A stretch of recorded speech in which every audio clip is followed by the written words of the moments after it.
Ésaïe 21, 1 à 12. Oracle sur le désert de la mer, comme s'avance l'ouragan du midi. Il vient du désert, du pays redoutable. Une vision terrible m'a été révélée. L'oppresseur opprime, le dévastateur dévaste. Monte, Élam, assiège, Médie. Je fais cesser tous les soupirs. C'est pourquoi mes reins sont remplis d'angoisse. Des douleurs me saisissent, comme les douleurs d'une femme au travail. Les spasmes m'empêchent d'entendre. Le tremblement m'empêche de voir. Mon cœur est troublé. La terreur s'empare de moi. La nuit de mes plaisirs devient une nuit d'épouvante. On dresse la table. La garde veille. On mange. On boit. Debout, prince. Oignez le bouclier.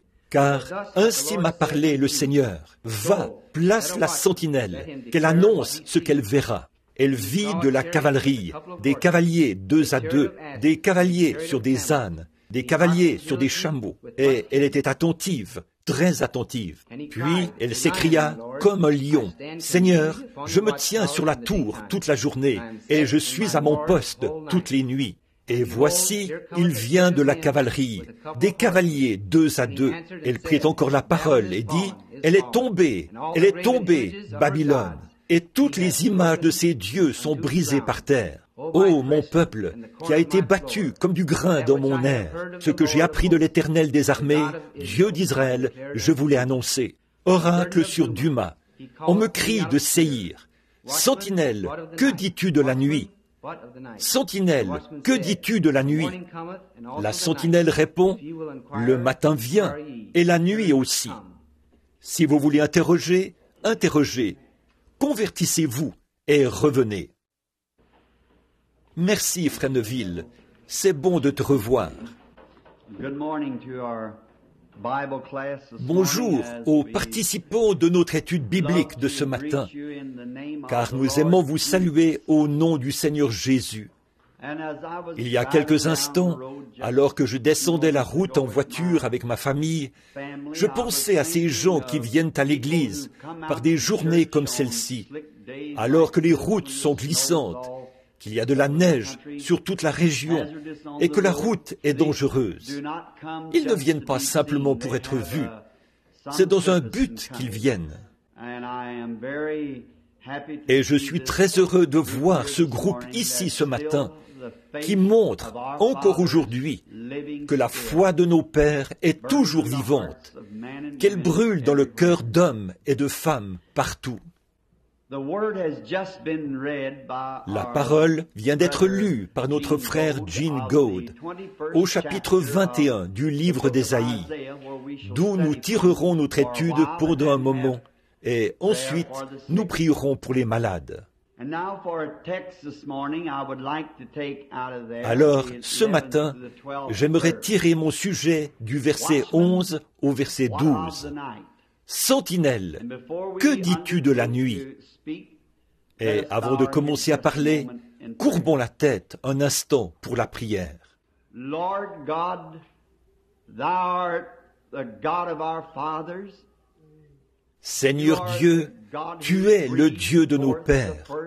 Tu es le Dieu qui a soufflé le premier souffle de vie qu'il y ait eu sur la terre et qui a eu le contrôle de chaque vie jusqu'à aujourd'hui et qui en aura le contrôle pour toujours.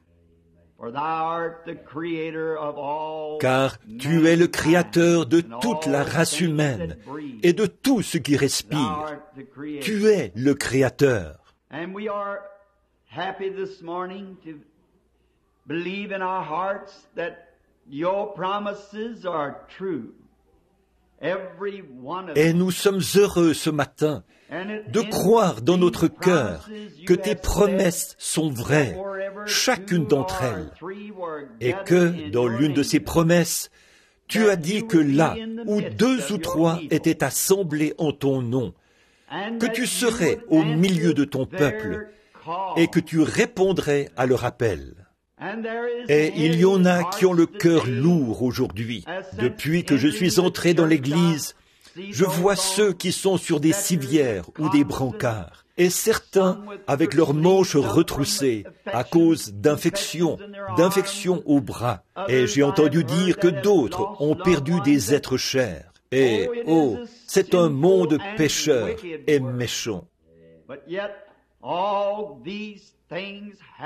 Mais malgré tout, toutes ces choses doivent être maîtrisées par le Seigneur Jésus, qui nous a dit que toutes choses concourent au bien de ceux qui aiment Dieu. Et ce qui nous console ce matin, c'est de croire que beaucoup de ces choses sont là pour nous faire tomber à genoux. Et nous aimons penser au passage de l'Écriture qui dit « Ceux qui s'attendent au Seigneur renouvelleront leur force. Ils prendront leur vol comme les aigles. Ils courront sans se lasser. Ils marcheront sans s'épuiser. » Et comme le poète l'a dit, « Seigneur, enseigne-moi.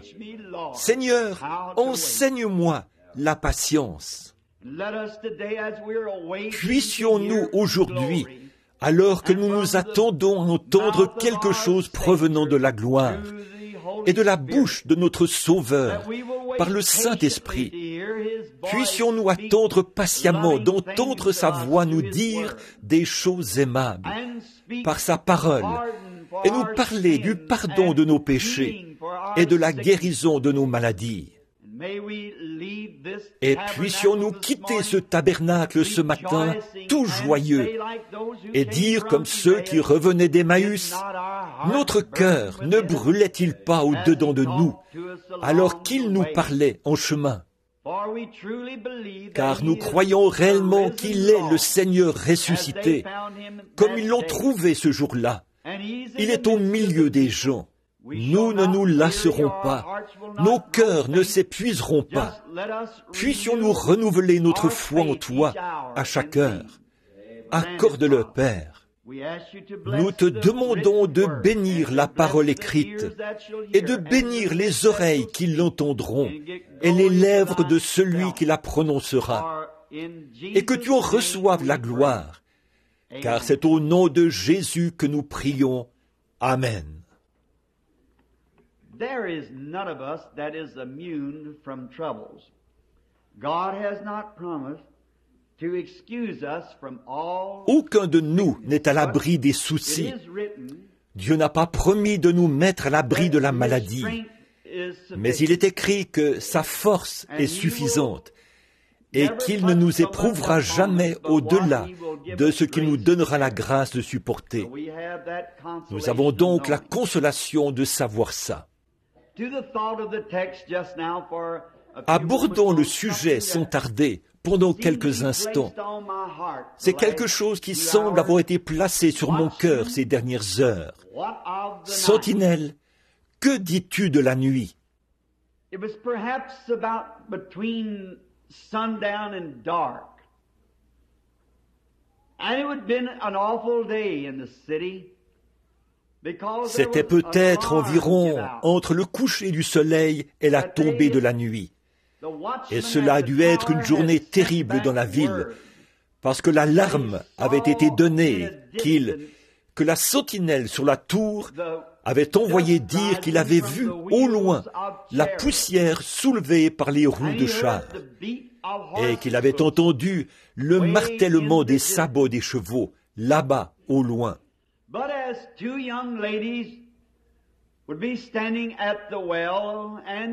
Pourtant, les deux jeunes filles debout près du puits, toutes jeunes, l'air juvénile, se disaient qu'elles avaient beaucoup d'autres choses auxquelles penser, plutôt que de penser aux paroles de cette sentinelle. Peut-être que ça n'avait pas tellement d'importance pour elles, parce qu'elles étaient à la fleur de leur jeunesse. Maybe it was because that there was to be a party that night. And these young ladies wanted to attend this party. Peut-être que c'était parce qu'il devait y avoir une fête ce soir-là et que ces jeunes filles voulaient y assister. Il semblait que l'avertissement de la sentinelle n'aurait aucun effet sur leur projet de plaisir mondain pour ce soir-là. So as the conversation would go on, and one young lady would say to another, "Isn't it too bad that in our Ainsi, day, alors que la conversation se poursuivait, L'une des jeunes filles a dit à l'autre, « N'est-ce pas dommage que, de nos jours, il y ait de tels troubles faits? Quelqu'un qui essaie de nous enlever les privilèges que nous avons et les plaisirs dont nous pourrions jouir. » And I believe that would just about cope with the modern version of today.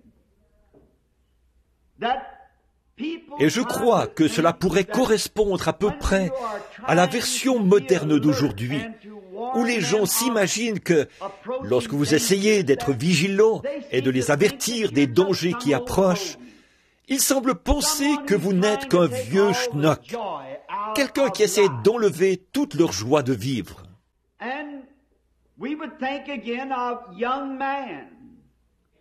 Nous pourrions aussi penser aux jeunes hommes qui revenaient de l'atelier, le visage tout sale à cause du travail qu'ils avaient fait ce jour-là. Et peut-être qu'un des jeunes hommes pourrait dire à l'autre, « Eh bien, dès qu'on se sera lavé et un peu arrangé, on pourra se rencontrer à la taverne, comme d'habitude. »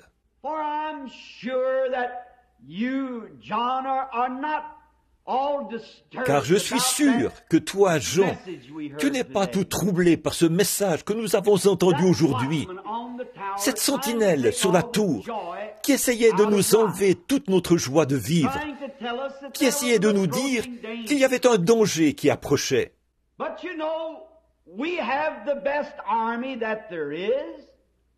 Mais, tu sais, nous avons la meilleure armée qui soit, et beaucoup de nos soldats se rencontrent tous les soirs au même endroit que nous, et nous aimons fraterniser avec eux et jouer amicalement à des petits jeux d'argent et boire quelques verres. Et moi, pour ma part, il pourrait dire, je refuse tout simplement de m'alarmer au sujet de toutes les choses dont cette sentinelle pourrait parler.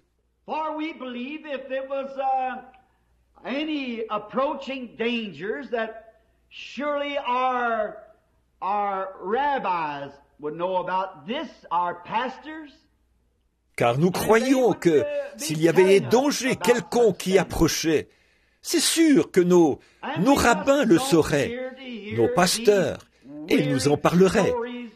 Et nous n'avons pas envie d'entendre des histoires inquiétantes de ces sentinelles sur la tour.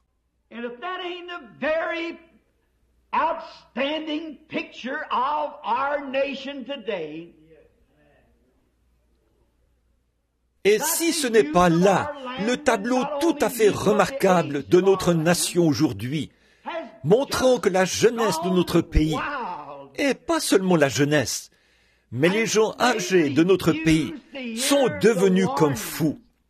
Ils refusent d'écouter les avertissements. Et dès qu'une vraie sentinelle donne un avertissement, elle est considérée comme une hérétique ou une espèce de fanatique.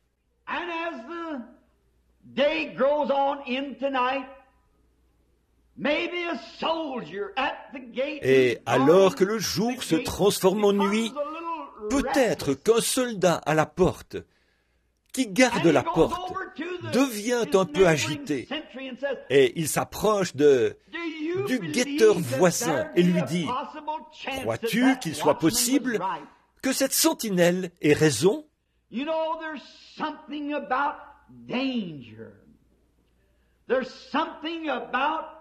Vous savez, il y a quelque chose au sujet du danger.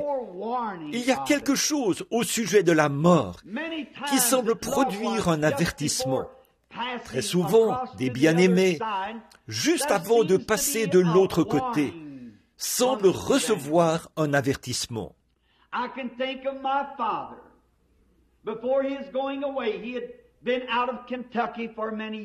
Je peux penser à mon père avant son départ. Il avait quitté le Kentucky depuis bien des années. Mais soudainement, quelque chose a semblé remuer papa pour qu'il retourne dans sa ville, parler à ses bien-aimés et à ses amis.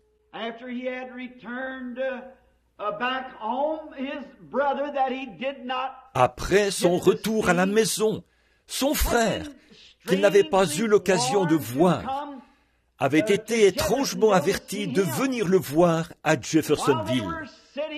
Et pendant qu'ils étaient assis, en train de parler, papa est parti dans l'autre monde. Je pense à mon beau-père. Quelques jours avant son départ, il m'a dit, « Billy, allons chasser l'écureuil, toi et moi, au nord d'Utica. J'aimerais vraiment retourner à l'endroit où nous allions autrefois. Pour une raison quelconque qui relève de Dieu, je n'ai pas pu aller avec lui ce jour-là. Et il est allé ce jour-là, il a chassé, et lorsqu'il est revenu en autobus, il m'a dit, j'étais assis tout en haut sur la colline. Maintenant, tout est complètement changé. Mais là, quelque part, dans un certain coin des bois, à Battle Creek, un peu au nord, il a dit, c'était comme si j'entendais ma mère m'appeler. Oh, Frankie! Ce soir-là, il était assis dans la deuxième rangée de cette église, à ma gauche. Il a donné un témoignage et désirait que les gens prient pour lui. Et quelques jours plus tard, nous l'avons enterré.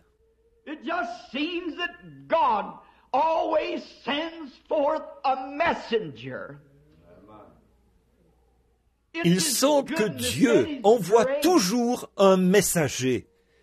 C'est sa bonté et sa grâce de donner à ceux qui ont le cœur sincère un avertissement des choses qui sont sur le point d'arriver.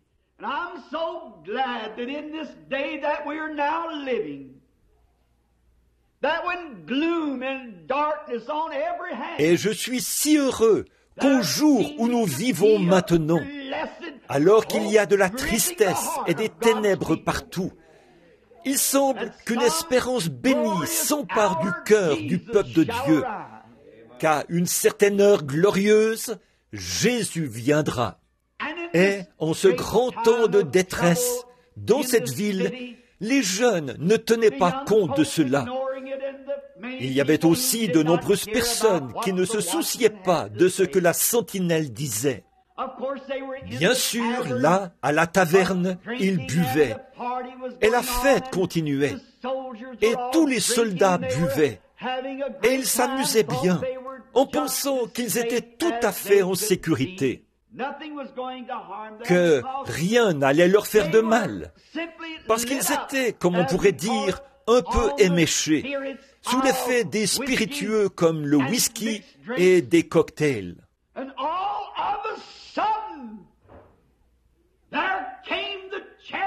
Et tout à coup, les chars sont entrés dans la ville. Les portes de la taverne ont été défoncées, ainsi que celles des maisons. Les instruments de destruction étaient à l'œuvre, simplement parce qu'ils avaient refusé d'écouter l'avertissement de la sentinelle.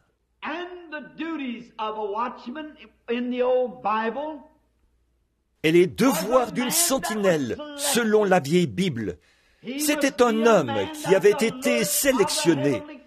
Il devait surveiller attentivement les corps célestes. Il devait connaître parfaitement la position des étoiles pour pouvoir donner l'heure exacte aux gens. Beaucoup des gens qui étaient agités et n'arrivaient pas à dormir parce qu'ils étaient inquiets sortaient peut-être de chez eux et criaient à la sentinelle sur la tour. Ils criaient ces mots: « Sentinelle, que dis-tu de la nuit ?» Il observait les étoiles et leur disait ensuite: « Il est telle et telle heure. » Puis ils retournaient dans leur lit ou à l'endroit qu'ils avaient choisi pour y demeurer et attendaient que le jour se lève lorsque la nuit accablante, fatigante et épuisante serait terminée.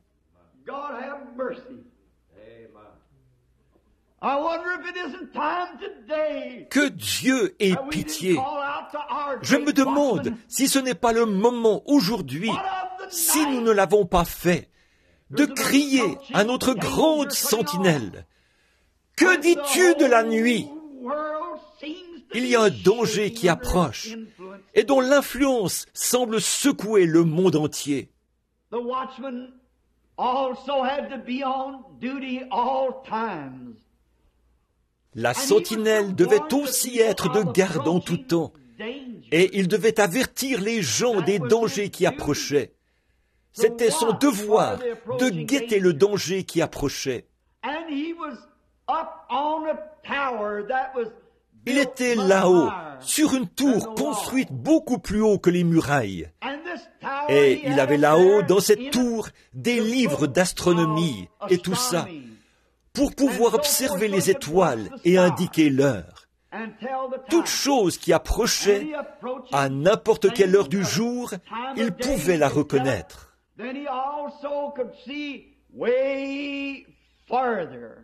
Et il pouvait aussi voir beaucoup plus loin que quiconque au niveau du sol. Il pouvait voir plus loin que quiconque sur la muraille, parce qu'il était plus haut.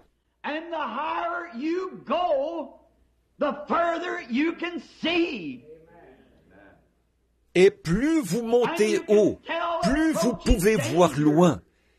Et vous pouvez reconnaître les dangers qui approchent, bien avant ceux qui sont sur la terre.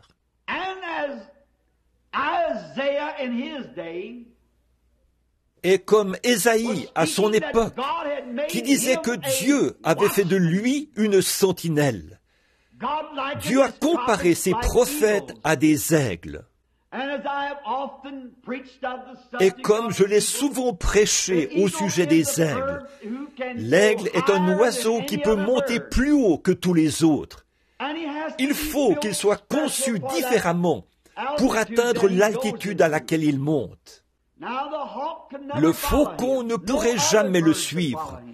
Aucun autre oiseau ne pourrait le suivre. C'est un oiseau conçu par Dieu, qui a été fait ainsi. Si un autre oiseau essayait de monter aussi haut que lui, il périrait. Il faut qu'il ait des plumes solides, des ailes solides. Et à quoi cela lui servirait-il de monter si haut s'il ne pouvait pas voir, s'il n'avait pas de bons yeux pour voir? Le faucon serait aveugle là-haut. Il ne pourrait pas voir.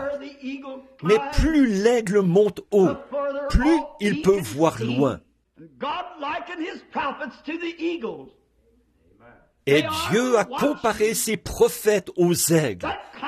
Ils sont les sentinelles qui montent plus haut, afin de pouvoir voir plus loin. Et leurs yeux ont été rendus spirituels pour qu'ils puissent voir les dangers qui approchent. Et Dieu avait établi Ésaïe pour avertir les gens du danger qui approchait. Mais ils ne voulaient pas l'écouter.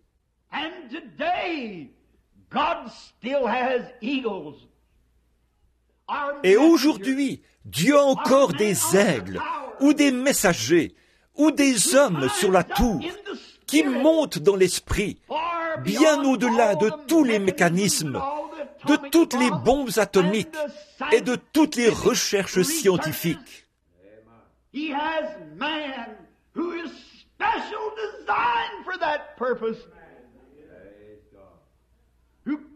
Il a des hommes qui ont été spécialement conçus dans ce but-là, qui montent sur les remparts du calvaire, au nom du Seigneur Jésus, et qui se tiennent au sommet de la croix, et qui peuvent renvoyer le message, ainsi dit le Seigneur.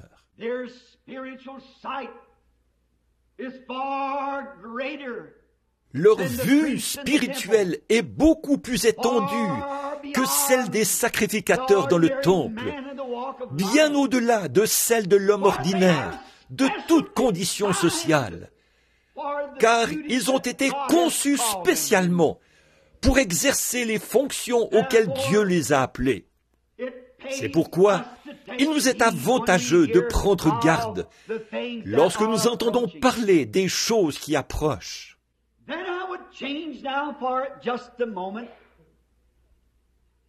Là, j'aimerais faire un changement pendant un instant. J'aimerais attirer votre attention sur le roi de ces aigles, ou de ces prophètes, ou de ses guetteurs sur la tour. Il s'agit du Seigneur Jésus lui-même.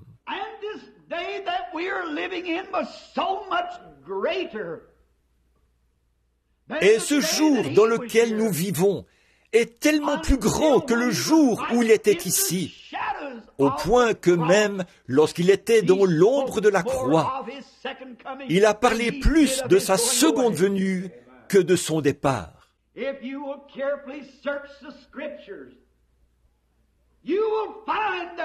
Si vous sondez attentivement les Écritures, vous trouverez que, juste avant son départ, il a prophétisé les choses qui allaient se produire en ce jour-ci. Il savait qu'il devait être crucifié.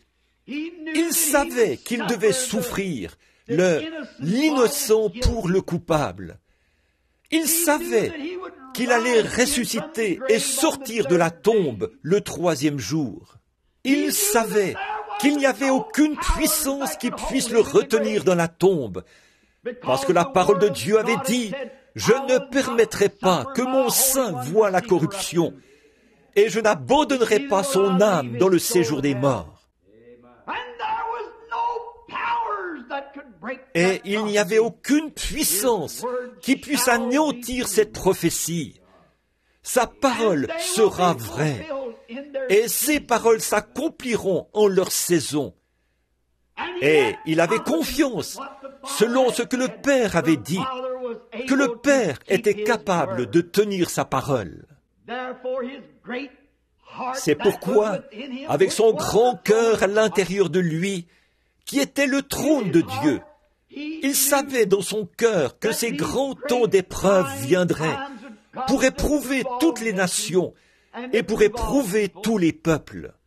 Ainsi donc, il savait que la grande question qui se posait n'était pas de savoir s'il ressusciterait, ou bien s'il serait crucifié selon les Écritures, ou s'il monterait dans les hauteurs et que le Saint-Esprit viendrait. Mais la question était, y aura-t-il encore de la foi sur la terre à sa venue? Et comment vient la foi? En entendant la parole de Dieu. C'était ça sa question. Y aura-t-il de la foi sur la terre quand je viendrai? Trouvera-t-il des gens qui croient à sa parole?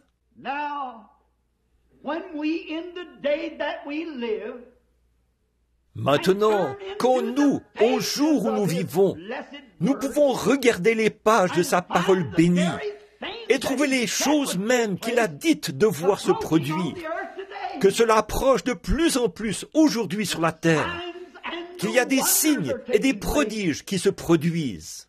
La peur fait défaillir le cœur des hommes.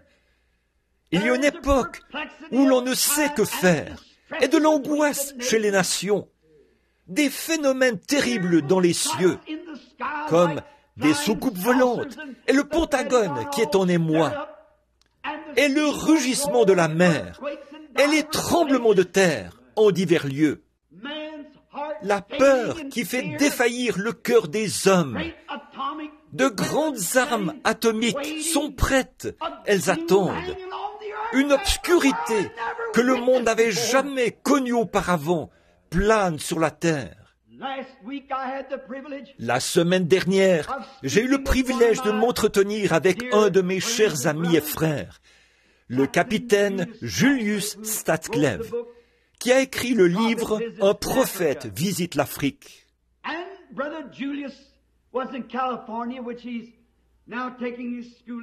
Frère Julius était en Californie, où il est en train d'étudier pour devenir major dans l'armée. Et les militaires l'ont emmené pour un long interrogatoire.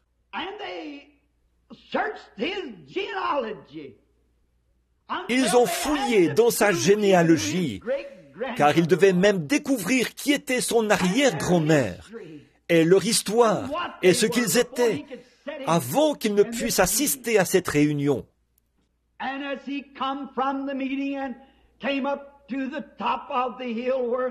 Et alors qu'il revenait de cette réunion, Il était monté au sommet de la colline où nous logions avec des amis. Il est venu me rencontrer sous un genêt là-bas. Et il a dit, « Frère Branham, c'est la chose la plus inquiétante que vous ayez jamais entendue. » Il a dit, « Je suis sous serment, si bien que je ne peux absolument rien dire, ni divulguer une quelconque information. » Il a dit, « Parce que ils nous ont fait prêter serment solennellement. » Mais il a dit, « Je peux dire ceci. L'armée va cesser d'exister. Ils n'auront plus d'armée, plus que quelques gardes ici ou là. Ils n'auront plus d'aviation.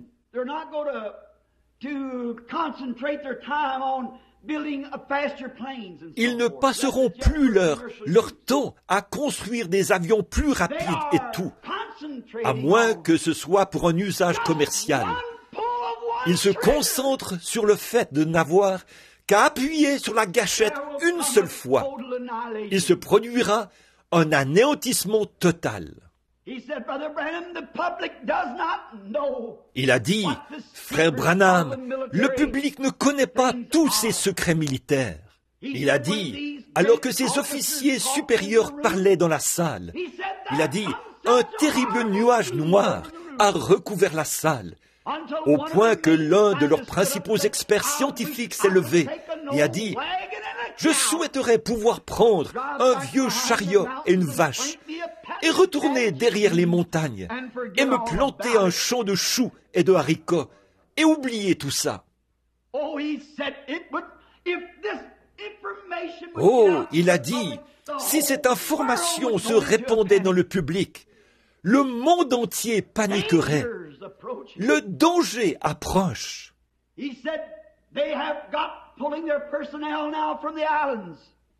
Il a dit, ils retirent maintenant leurs troupes des îles. Ils retirent leurs unités de l'Angleterre.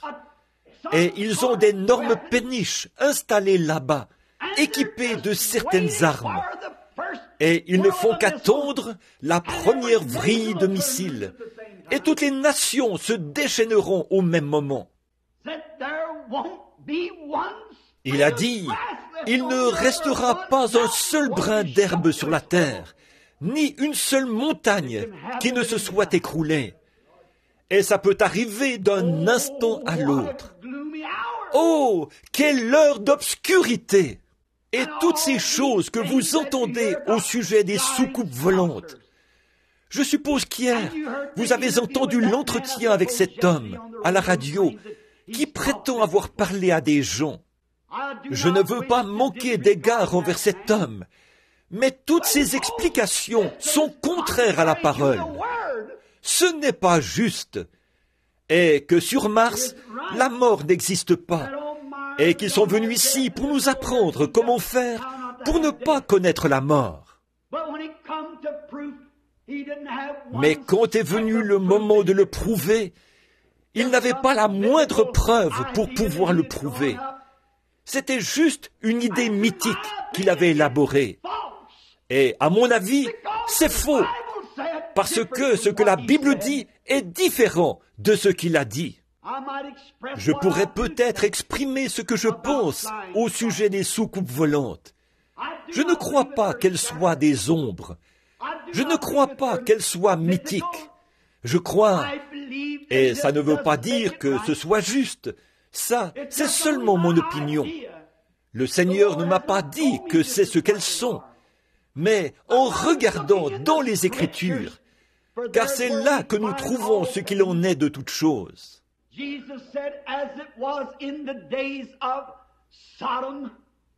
Jésus a dit, ce qui arriva du temps de Sodome arrivera de même à la venue du Fils de l'homme. Et avant la destruction de Sodome, que le feu tombe et brûle la ville et les plaines environnantes, il y avait des anges envoyés du ciel qui avaient regardé et cherché pour savoir si ces choses étaient vraies ou non.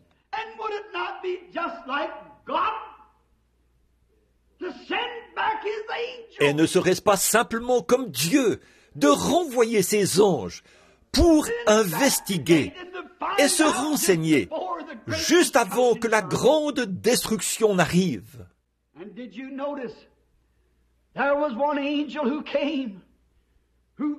Et avez-vous remarqué, il y avait un ange qui est venu, qui a visité un vieil homme qui avait pris une décision pour Dieu, que le monde méprisait, et qui vivait dans une tente dans le désert, parce que quelqu'un avait fait un choix et pris toute sa richesse. Mais il a dit, ça ne fait rien, je vais simplement rester ici dans la volonté de Dieu. Je préférerais être dans la volonté de Dieu plutôt que d'avoir tout l'argent que le monde pourrait me présenter sur un plateau. Et aussitôt que cette ultime décision a été prise, alors l'ange du Seigneur est venu auprès d'Abraham et a dit, « Regarde vers l'est, vers l'ouest, vers le nord et vers le sud. Tout cela est à toi, Abraham. » Les Écritures nous disent, « Heureux ceux qui sont doux, car ils hériteront la terre. » Qu'est-ce que ça peut bien faire? Toutes les choses de la terre périront avec la terre, mais Dieu ne pourra jamais périr.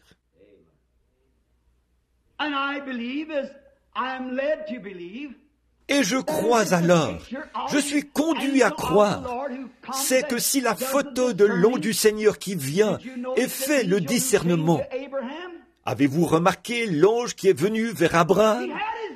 Il avait le dos tourné à la tente lorsqu'il parlait à Abraham. Et il a dit, « Je vais tenir ma promesse envers toi. » Oh, quel message de l'ange de Dieu en ce jour, qui tiendra sa promesse. Toute l'incrédulité du monde, les sceptiques, les agnostiques, les infidèles et les incrédules ne rendront jamais la puissance de Dieu sans effet. Cela arrivera quand même.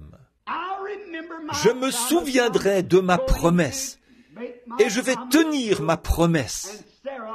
Et Sarah a ri dans la tente derrière lui. Et avec le dos tourné à la tente, il a dit, « Pourquoi Sarah a-t-elle ri ?» Et Sarah est sortie en courant et a dit, « Je n'ai pas ri » parce qu'elle avait peur. Quel genre d'homme était-ce? Je me demande quel genre de sentinelle était alors sur la tour. Quel genre de personnage est avec nous, me tournant le dos, et qui pourtant a su que j'ai ri dans la tente. Souvenez-vous, il était la sentinelle. Alors il s'est retourné et il a dit, « Oui, tu as ri. » Et elle a eu peur. Donc nous voyons de nouveau qu'en ce jour, juste avant la venue du Seigneur, ces mêmes êtres doivent revenir. Et je me demande, alors que nous regardons autour de nous et que nous voyons leur nature, que nous observons ce qu'ils font, je me demande si beaucoup de ces apparitions mystérieuses ne sont pas exactement celles que Jésus avait annoncées. Il y aura des signes en haut dans les cieux et sur la terre. Il y aura de l'angoisse chez les nations, un temps où l'on ne sait que faire, des tremblements de terre en divers lieux et des hommes qui meurent de défaillance cardiaque. Pas des femmes, des hommes. Les femmes ne meurent pas très souvent de problèmes cardiaques. Ce sont les hommes. C'est l'accomplissement de ce que Jésus avait dit qui arriverait. C'est exactement ce qu'il avait dit qui arriverait. Et puis, nous pourrions continuer à parler pendant des heures de tous les prophètes et de ce qu'ils ont prophétisé pour aujourd'hui. Cela ne pousserait-il pas quelqu'un à crier « Sentinelle, que dis-tu de la nuit ?»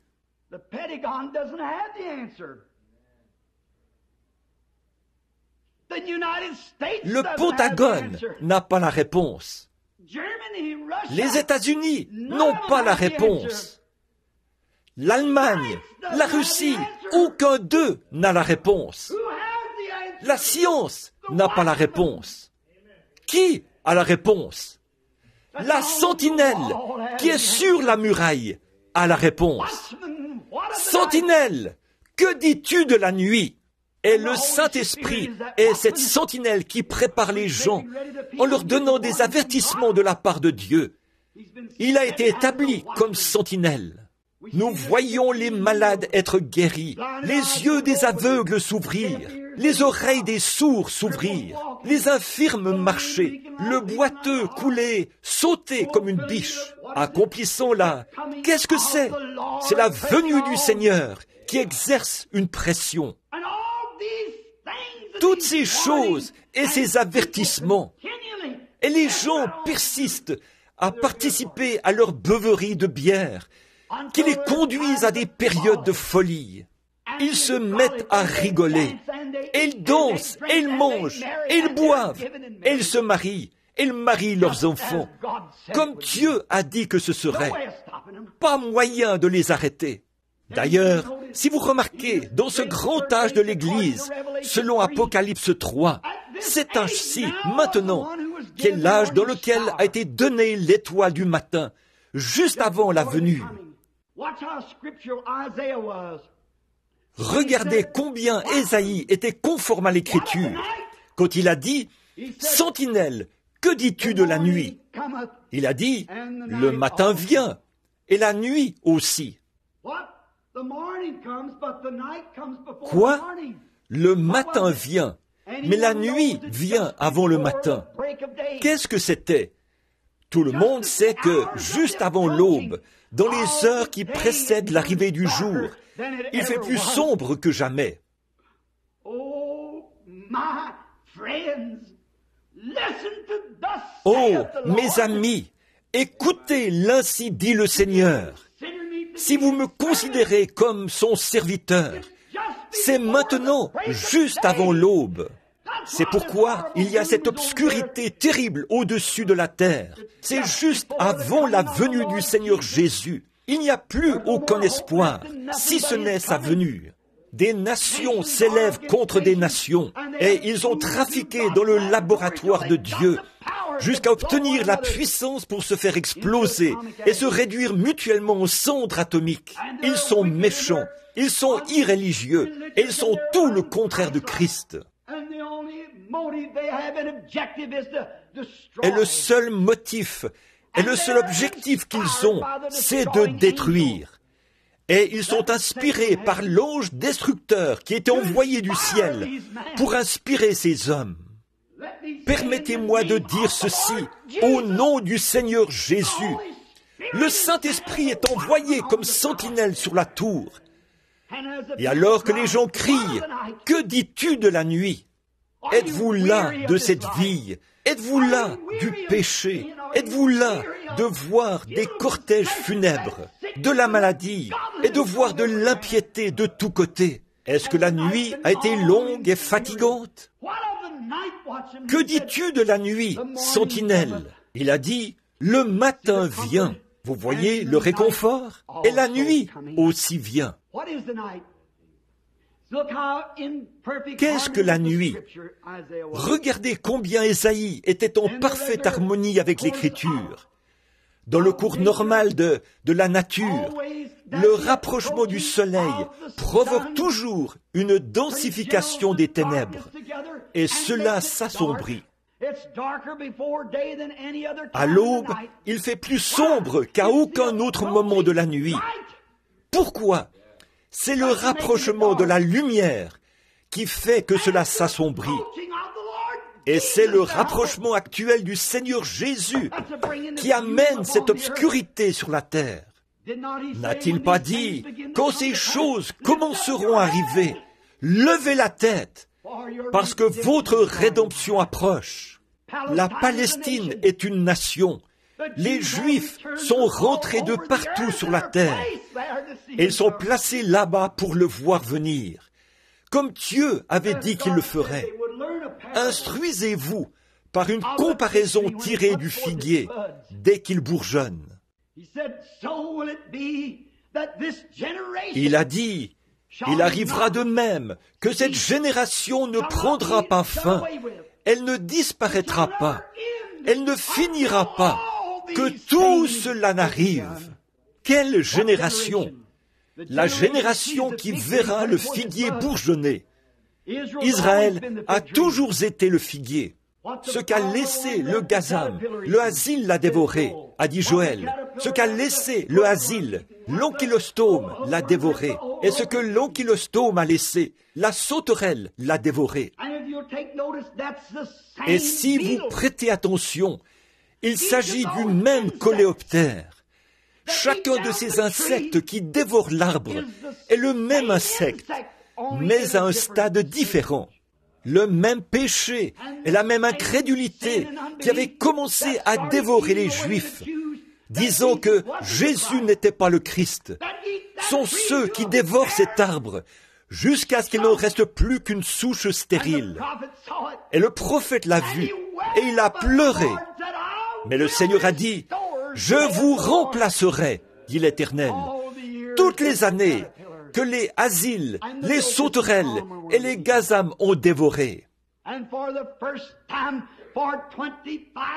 Et pour la première fois depuis 2500 ans, les Juifs retournent dans leur patrie.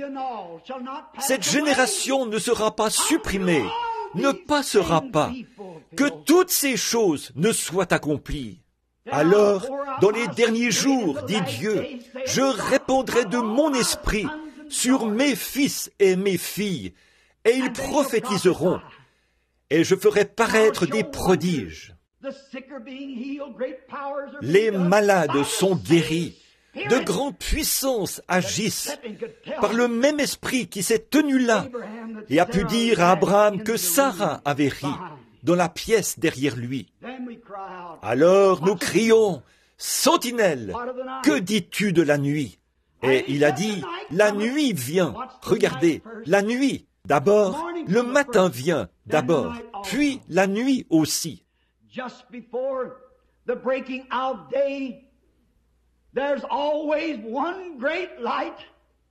Juste avant l'aube, il y a toujours une grande lumière qui est toujours placée dans les cieux, et c'est l'étoile du matin. Quand vous voyez l'étoile du matin devenir brillante, de plus en plus brillante, alors la terre devient de plus en plus sombre. Et la raison pour laquelle elle est plus brillante, c'est que la terre est plus sombre. Et l'Église de ces derniers jours, le corps de Christ, appelé à sortir, est élu. Il lui était promis dans la Bible qu'il leur donnerait l'étoile du matin. Sentinelle, que dis-tu de la nuit? Qu'est-ce qui va arriver? Voici, le monde entier sera totalement anéanti. Mais avant que l'anéantissement se produise, l'Église de Jésus-Christ partira dans l'enlèvement pour rencontrer son Seigneur. Que doit faire l'étoile du matin? Qu'est-ce qui fait que les étoiles sont si brillantes à ce moment-là? C'est le fait que le soleil s'approche. L'étoile du matin reflète la lumière du soleil. L'éclat des autres étoiles semble s'atténuer à cette heure-là. Toutes les théologies élaborées par l'homme, toute l'indifférence, la froideur, le formalisme vont se dessécher. Mais la sentinelle qui se trouve là-bas sur la tour, avec l'étoile du matin, reflètera le vrai message du Seigneur Jésus, qui va bientôt s'approcher, parce qu'il brille de plus en plus, constamment, alors que le soleil commence à se lever. Oh, je dirais, étoile du matin, levez-vous et brillez pour la gloire de Dieu, car l'obscurité de minuit est venue sur la terre, et il y a une obscurité profonde sur les gens. Mais le matin vient, et les étoiles devraient projeter leur lumière. Pensez à cette heure terrible à laquelle le monde entier est confronté. Pensez à l'obscurité terrible à laquelle chaque personne qui n'est pas sauvée aujourd'hui est confrontée. Toutes les nations, toutes les montagnes, toutes les fermes et toutes les maisons dont elles se glorifiaient seront réduites en poudre, redeviendront des cendres volcaniques en un instant, en un clin d'œil. Mais ceux qui aiment le Seigneur, ceux qui ont la lumière de l'étoile du matin, parce qu'ils gardent les yeux sur lui, et non sur les choses du monde. Et comme Paul l'a écrit dans sa dernière épître, avant qu'il quitte la terre, alors qu'il était épuisé, tondu et fatigué. Oh, quelle compassion je ressens pour ce petit juif. Quand il a dit que personne ne me cause des ennuis, j'ai combattu le bon combat et j'ai achevé la course. J'ai gardé la foi. Désormais, il y a une couronne de justice que le Seigneur, le juste juge, me donnera ce jour-là. Ensuite, il a pensé aux étoiles du matin qui allaient venir. Il a dit, non seulement à moi, mais à tous ceux qui auront aimé son avènement. Oh, levez vos têtes, votre rédemption approche. Sentinelle, qu'est-ce qui fait que le journal parle de ça? Qu'est-ce qui fait que la science a peur de bouger? Qu'est-ce qui fait que le Pentagone a peur de diffuser l'information? Parce que les gens se suicideraient et jetteraient leur argent dans les rues et tout. Qu'est-ce qu'il y a? Qu'est-ce que c'est? Que dis-tu de la nuit? Le matin vient, c'est exact. De quoi s'agit-il? C'est l'aube, le matin qui vient, et cela fait jaillir la lumière. Cela fait qu'une obscurité profonde vient juste avant que la lumière commence à briller. Je suis si heureux d'être un chrétien. Je suis si heureux d'être sa sentinelle, l'une d'entre elles, qui se tient debout sur la muraille et qui crie « Préparez-vous à rencontrer Dieu !» car l'heure de sa venue approche.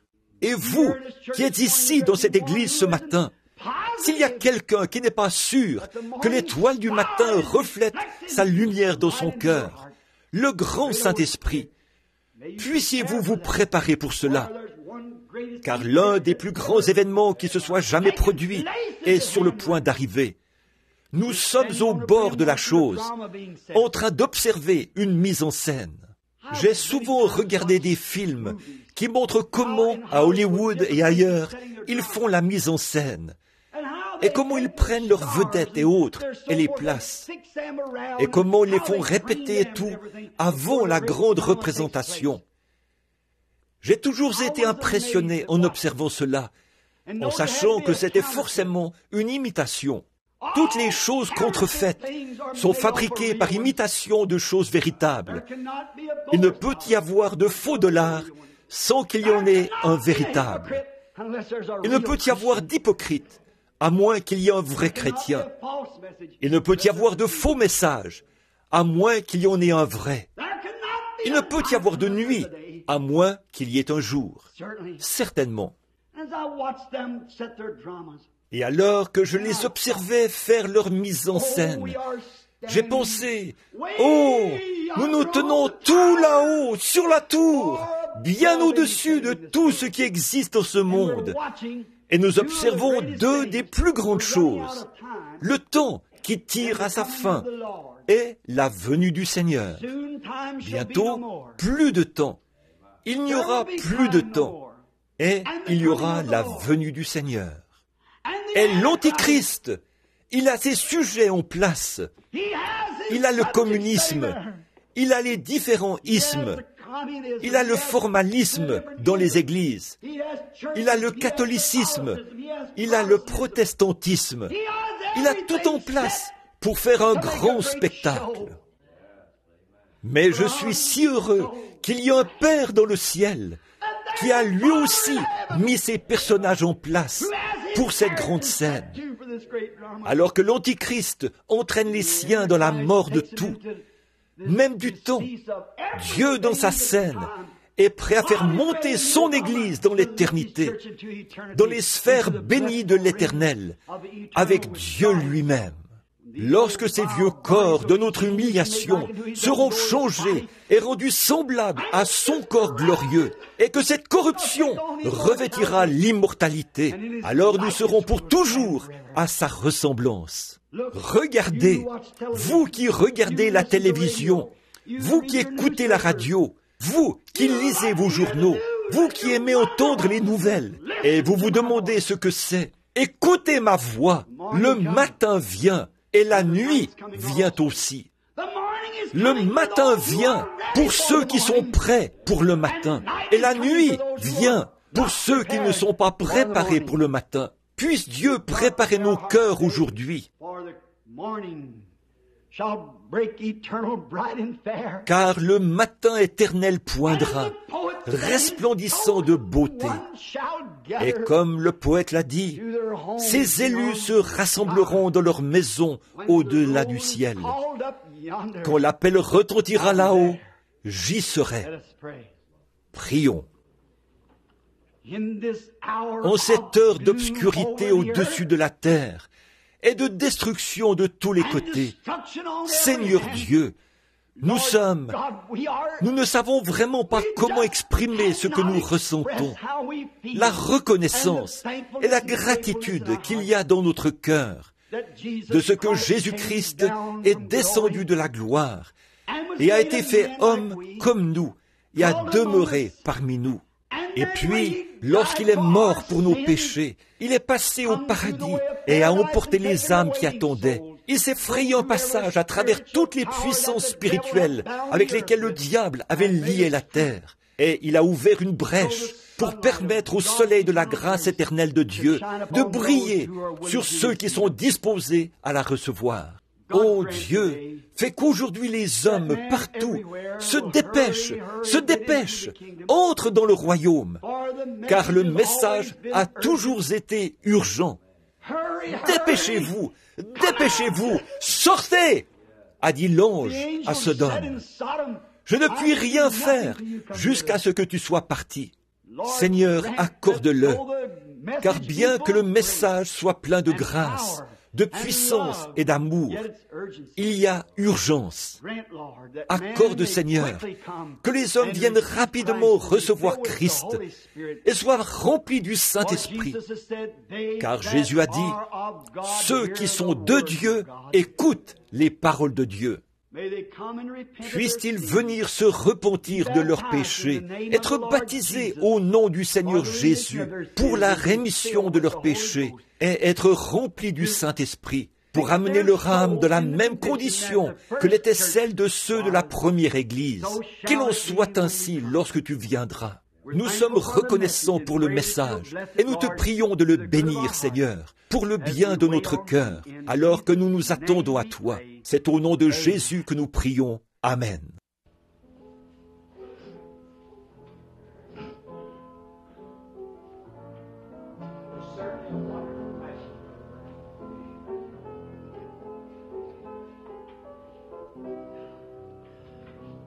One by one we'll gain the portal, there to dwell with the immortal. When they ring those golden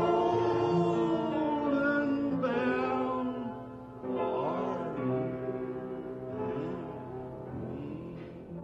Vous l'aimez, n'est-ce pas? Maintenant, le message est terminé. Adorons-le simplement comme ça, par l'Esprit. Simplement, il est ici. Ce sont des paroles très importantes, sévères, mais elles sont vraies. Je les ai prononcées au nom de Christ. Le jour approche. Si vous me considérez, je voudrais, toi, pour moi, levons simplement la main.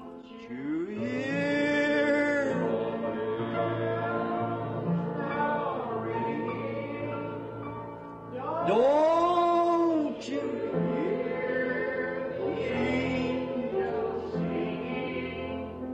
'Tis a glory, hallelujah, jubilee.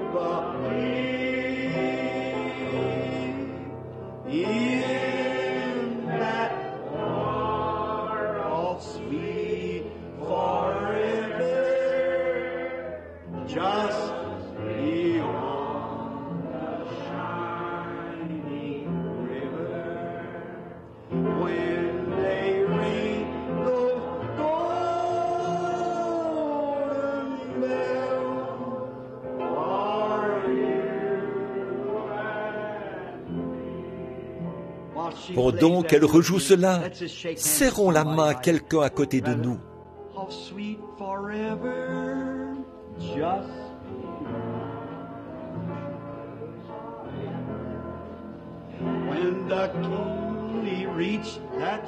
Dites-vous simplement les uns aux autres, pèlerins, je suis si heureux d'être avec toi.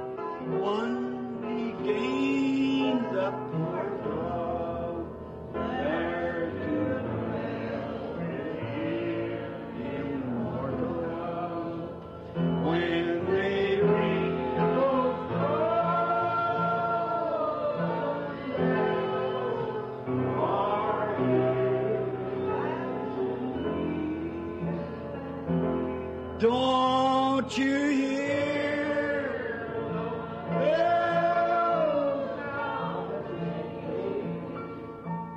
Don't you hear?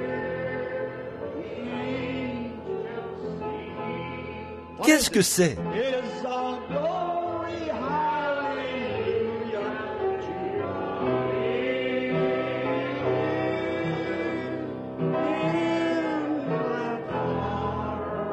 sweet forever, just beyond the shining river. When they bring those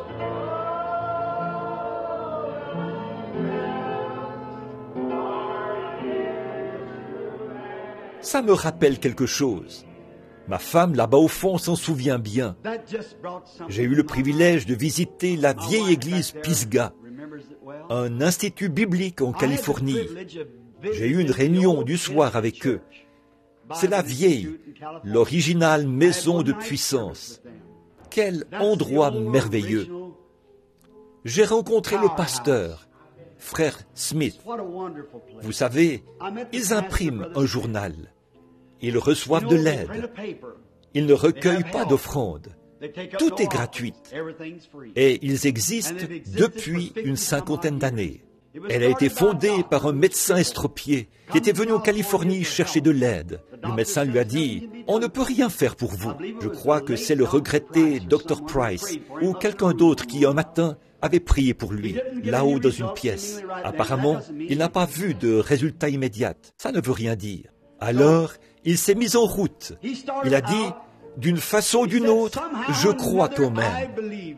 Et lorsqu'il a avancé le pied pour descendre du trottoir, sa jambe estropiée s'est redressée. Il a fondé le foyer Pisgah. L'autre soir, j'étais là-bas, en train de prêcher. Ils étaient entassés dans cette grande salle et des centaines de personnes se tenaient debout, partout dans les rues et tout, et aussi à l'arrière. Et une fois le message terminé, il s'est passé quelque chose, deux choses dont je n'avais jamais été témoin auparavant dans ma vie. Ce n'était pas qu'un groupe de gens qui aiment faire beaucoup de bruit. Ce n'était pas un groupe de gens qui restaient assis là, desséchés. C'étaient des gens remplis de l'esprit. Et j'ai apprécié cette merveilleuse communion. Et lorsque nous étions, juste avant que j'aille prier pour les malades, ils se sont mis à chanter quelque chose de doux, comme ça.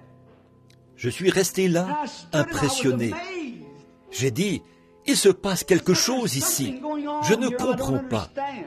J'ai de nouveau écouté et j'ai entendu deux chorales. J'ai dit, certainement, il y a quelque chose qui cloche. Et j'ai secoué la tête, mais mes oreilles l'ont entendu de nouveau. J'ai dit, oh Seigneur, c'est peut-être l'écho de cette chorale ici. J'en entends une autre là-haut, tout là-haut, dans les pignons. J'ai dit, ça doit venir de là-haut. Alors j'ai quitté la fosse des ministres. Je suis monté jusqu'à la galerie de la chorale. Ça venait de là-haut.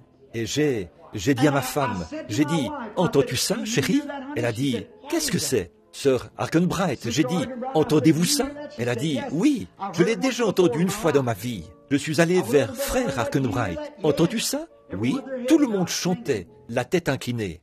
Oh, j'ai dit, peut-être, je veux en être sûr. Je ne veux pas être sceptique, mais Seigneur, si je suis ton témoin, si je dois être une sentinelle, je dois savoir de quoi je parle. Je dois en être sûr. Comme pour la guérison divine, si je ne suis pas sûr, je ne dirai rien à ce sujet. Si je n'étais pas sûr que ceci, c'est la venue du Seigneur, je n'en dirai rien. Je dois en être sûr. Je suis redescendu dans la fosse. Tout le monde avait la tête inclinée. Et pendant l'appel à l'autel, alors qu'ils venaient à Christ, beaucoup de personnes posaient la main sur la fenêtre et ils chantaient. Quand je suis arrivé en bas, j'ai dit, « Seigneur, ce n'est pas possible. Ces gens qui chantaient ici en bas n'étaient que des gens ordinaires. Mais ça, là-haut, ça sonnait comme s'il y en avait quelques. Peut-être qu'il y en avait 2 ou 3 000 qui chantaient ici. Mais on aurait dit qu'il y en avait peut-être 100 000 là-haut. Et c'était parmi les voix les plus douces de soprano, très aiguës, comme des voix de femmes.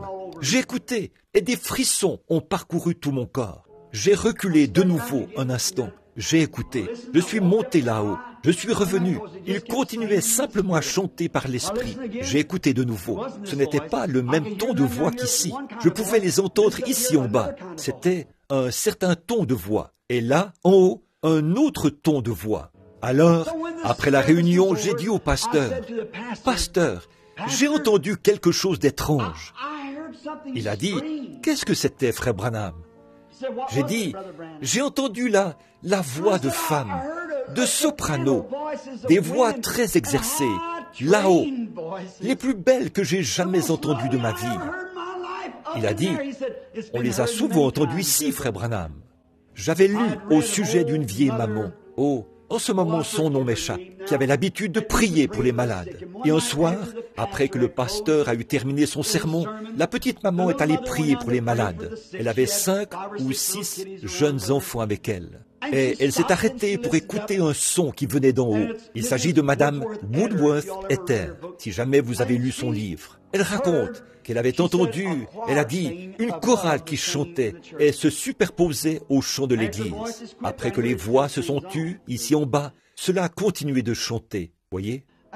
Et moi, je me tenais là. Et au même moment, tout au fond, à l'arrière du bâtiment, vous voyez combien c'est fait dans l'ordre, parfaitement. Maintenant, je crois vraiment au parler en langue. Je crois que c'est un don de Dieu qui est dans l'Église. Je crois que cela a été mal utilisé, tout comme d'autres écritures ont été mal utilisées. Mais il y en a un authentique, oui. Et cet homme s'est levé à l'arrière du bâtiment, tout au fond, et a dit environ 4 ou 5 mots dans une autre langue. Pas juste c'était un dialecte. Vous pouviez l'entendre. Tout le monde était silencieux. Et quelque chose est venu sur moi. Je n'avais jamais donné d'interprétation de ma vie. Et là, je ne l'ai pas utilisé parce que j'étais effrayé. Ces choses sont de Dieu. Mieux vaut ne pas jouer avec ça. Et quelque chose m'a dit, le pasteur prononcera la prière de la foi. J'ai dû tenir ma bouche fermée et j'ai attendu. Et voilà que c'est revenu comme une vague. Et cela a dit, le pasteur prononcera la prière de la foi. Je me suis dit, Seigneur, je n'ai aucun don d'interprétation. Le mien est de prier pour les malades.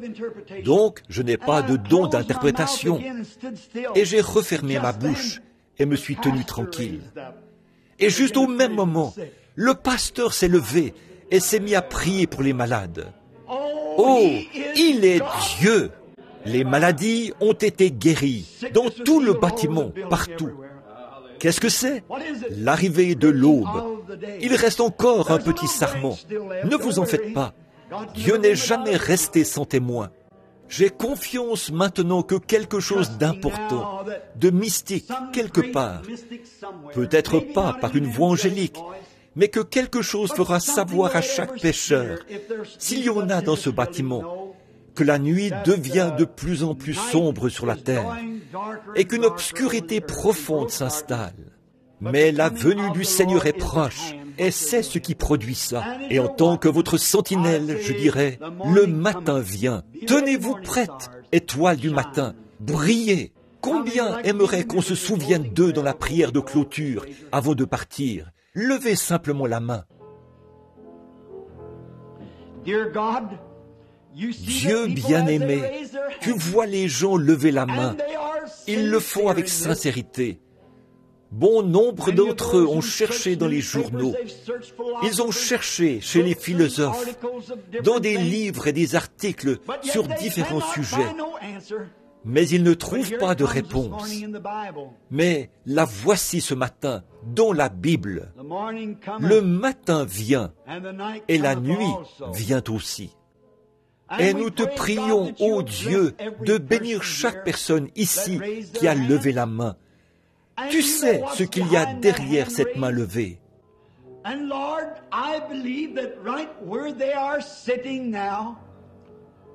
Et Seigneur, je crois qu'exactement là où ils sont assis maintenant, que le Dieu omniprésent est capable de leur distribuer leur part d'héritage de l'Esprit qu'ils recherchent en cette heure. Donne à chacun, Seigneur, à cause de ta parole et de leur désir et de ta promesse divine, qui ne peut pas faillir. Puissent-ils recevoir ce pourquoi ils ont levé la main, alors que j'offre cette prière en leur faveur. Au nom du Seigneur Jésus, puissent-ils le recevoir. Amen.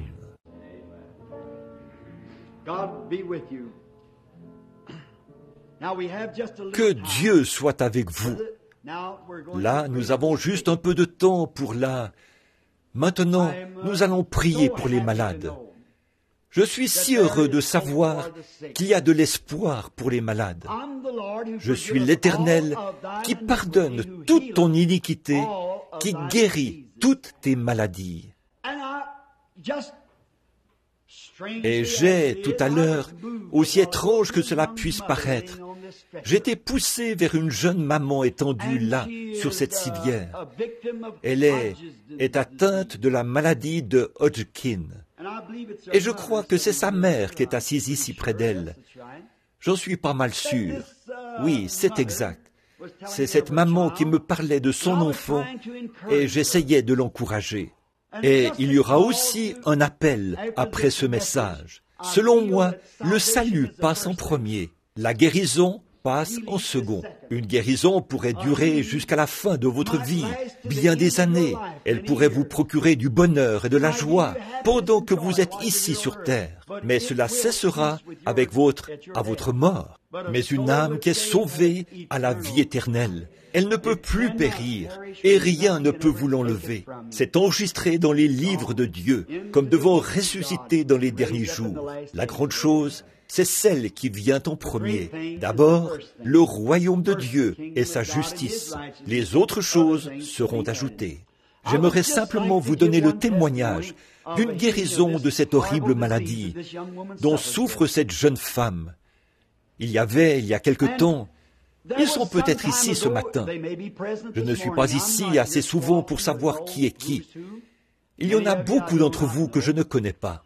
Mais il y avait une jeune fille ici dans notre école secondaire. Elle souffrait de cette maladie de Hodgkin. Et elle avait été emmenée chez le médecin comme d'importantes grosseurs étaient apparues sur son corps.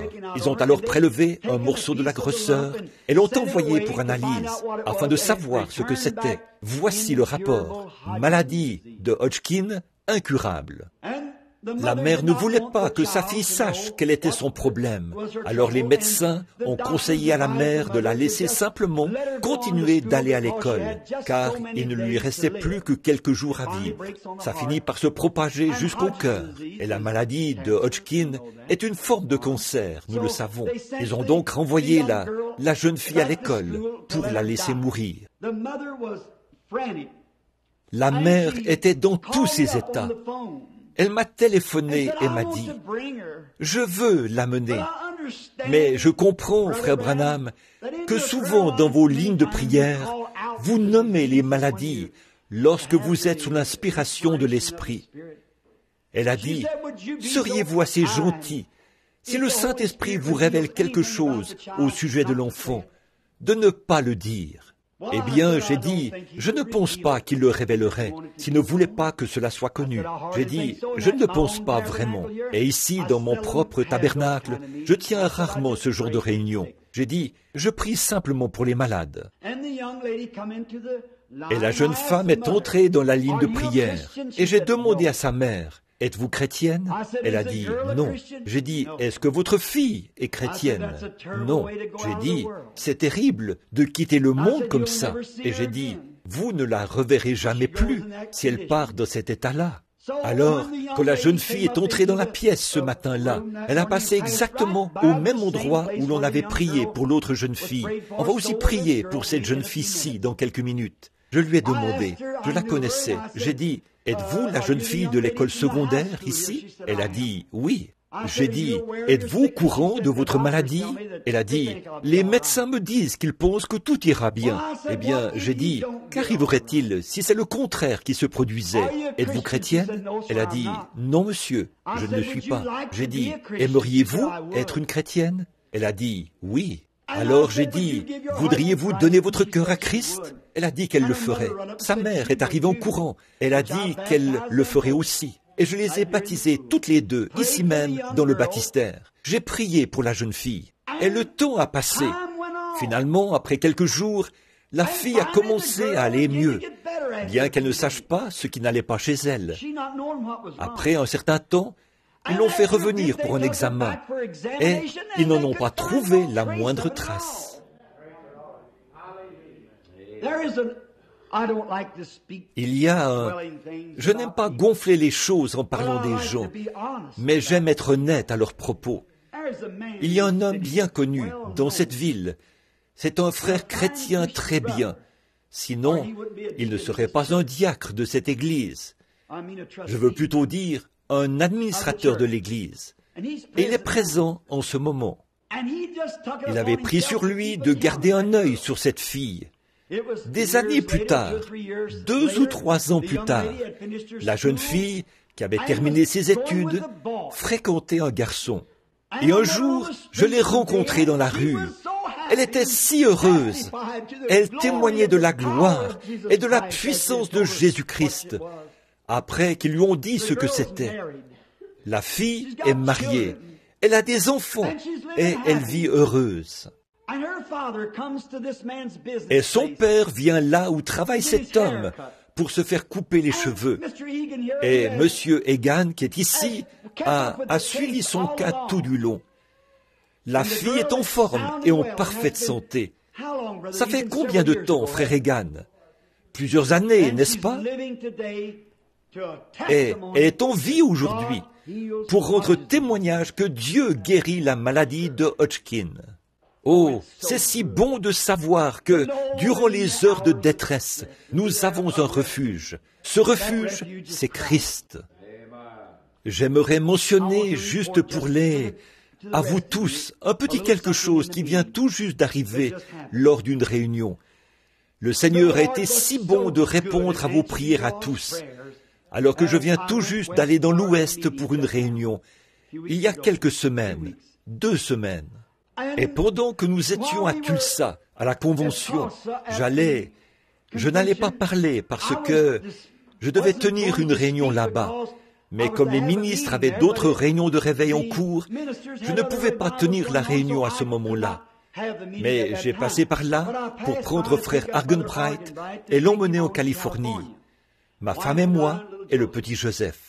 Et ce soir-là, nous sommes arrivés en retard. Et j'ai compris à ce moment-là qu'Oral Roberts et Tommy Osborne devaient prêcher ce soir-là. Frère Argenbright a appelé dans différents hôtels jusqu'à ce qu'il trouve où nous étions. Et il a dit, « Venez donc à la réunion. » Il est alors venu, lui et frère Sonmore, des hommes d'affaires chrétiens, responsables du chapitre de Minneapolis. Ils sont venus me chercher et je suis entré. Ils étaient déjà en train de dîner dans la salle de bal Mayo, un endroit magnifique. Des multimillionnaires étaient assis là. Et alors, vous savez comment je pouvais me sentir d'entrer dans un endroit comme celui-là. Je ne savais même pas comment utiliser les couteaux et les fourchettes qu'ils avaient mis sur la table. Mais je suis entré. Et je suis entré pendant qu'Oral Roberts se prêchait. Et il prêchait sur la vie en abondance. Sur l'abondance. Et il disait aux hommes d'affaires chrétiens que Jésus a attrapé les poissons, les a mis dans les filets, et ils en avaient plus qu'ils ne pouvaient utiliser. Et comme vous le savez, frère Roberts est un orateur énergique. Et il a dit, il y en a amplement pour tout le monde. Et il a dit, maintenant je construis un temple ici qui coûtera probablement des millions de dollars. Il a dit, il est construit en marbre blanc. Et il a dit, je l'ai érigé à peu près jusqu'à mi-hauteur. Et je me suis retrouvé à court d'argent. Et il a dit, alors un jour, j'ai traversé la rue pour le regarder. Et le diable m'a dit, tu sais quoi? les gens qui passeront par là diront, voilà ce qu'Oral Roberts a construit. Il a dit, alors j'ai dit au diable, mais ils devront dire qu'Oral Roberts a essayé. C'est bien. Et il a dit, alors c'est venu sur le cœur d'un banquier, ici dans la ville, de me prêter beaucoup plus, soit près de 2 millions de dollars, provenant d'une banque pour achever le bâtiment. Les banques ne font pas ça, vous le savez. Et il a dit, l'homme d'affaires en question, ce banquier, est ici présent. Il a dit, je ne veux pas le nommer parce qu'il ne fait pas vraiment partie des gens du plein évangile, mais il a dit, il est ici, et il a dit, je ne pense même pas qu'il prétende être chrétien. Mais il a dit, quelque chose a touché son cœur, et il m'a fait avoir l'argent. Il a dit, s'il veut se lever, il a dit, il le peut, mais je ne veux pas l'embarrasser. L'homme s'est levé, il a dit, ça ne m'embarrasse pas, monsieur Roberts. Et il s'est assis. Donc, je suis entré et me suis assis. Ensuite, dès que frère Roberts a eu terminé, il est venu me serrer la main et m'a pris dans ses bras. Après quelques instants, alors, bien sûr, beaucoup de personnes sont venues tout autour de nous, vous savez, pour nous parler pendant que nous étions encore en train de manger. Ils voulaient organiser des réunions et tout, des ministres. Et ensuite, Demos Shakarian s'est levé. C'est le président du chapitre des hommes d'affaires du plein évangile. Il s'est levé et a dit, « Vous savez, je me sens conduit que ce soit frère Branham qui nous prêche le message final. » Eh bien, je ne savais pas quoi dire. Et il a commencé à parler des hommes qui étaient assis là. Il a dit, « Voici un tel. Je l'ai rencontré aujourd'hui. » Ces hommes disaient qu'ils possédaient la totalité de ces 3 ou 4 pâtés de maison de Miracle Mine. Des multimillionnaires et des éleveurs et tout. Alors, qu'est-ce que j'allais pouvoir dire lors d'une réunion comme celle-là? Mais vous savez, c'est toujours mieux d'obéir.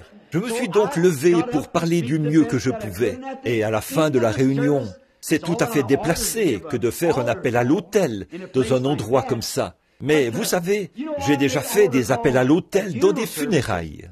Alors je me suis dit, voici une bonne occasion. Et j'ai fait un appel à l'autel. Et tous ces hommes et ces femmes riches sont venus au Seigneur Jésus et ont donné leur cœur au Seigneur.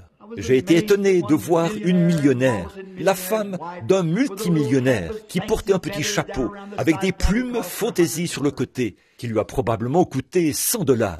Et les larmes coulaient sur ses joues. Elle m'a pris par la main. Elle a dit, « Frère Branham, mon cœur est remué. » Elle a dit, « Jusqu'à maintenant, je pensais être une chrétienne. » Elle a dit, « Je veux servir le Seigneur. » Et j'ai dit, « Merci. » Et après quelques minutes, quelque chose m'a dit, « Maintenant, prie pour les malades. » Je me suis dit, « Oh non, je ne peux pas faire ça. J'ai déjà interrompu dans cette grande salle de bal. Donc, si je prie pour les malades, ils penseront que je suis vraiment un fanatique. » Alors je me suis dit, certainement que le Seigneur ne me dirait pas ça. Peut-être que je suis simplement tout excité à cause de ces conversions. Alors, discrètement, je vais aller m'asseoir.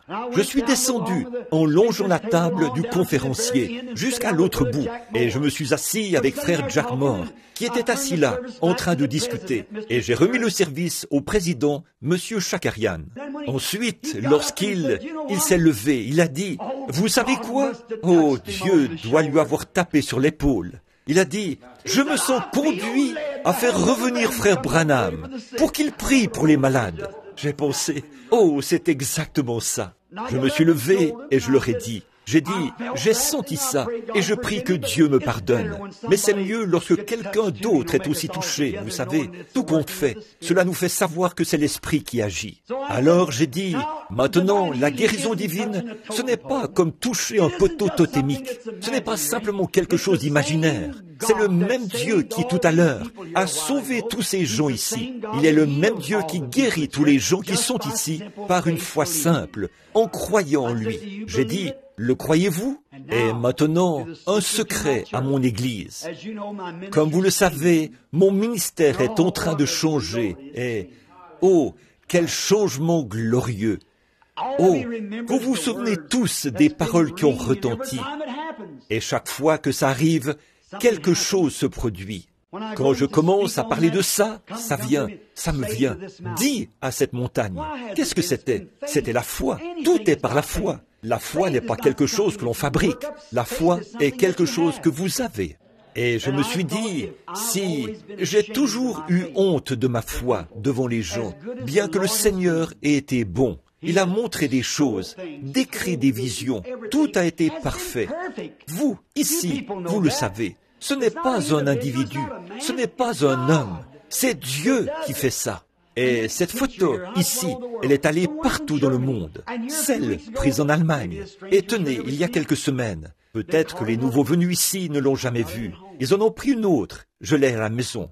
On voit le profil du Seigneur Jésus qui se tient juste derrière l'endroit où j'étais. Ses mains sont tendues et des langues de feu sortent de ses mains. Pendant que je parlais sur le sujet, si vous dites à cette montagne, ôte-toi de là et ne doutez pas dans votre cœur, mais croyez.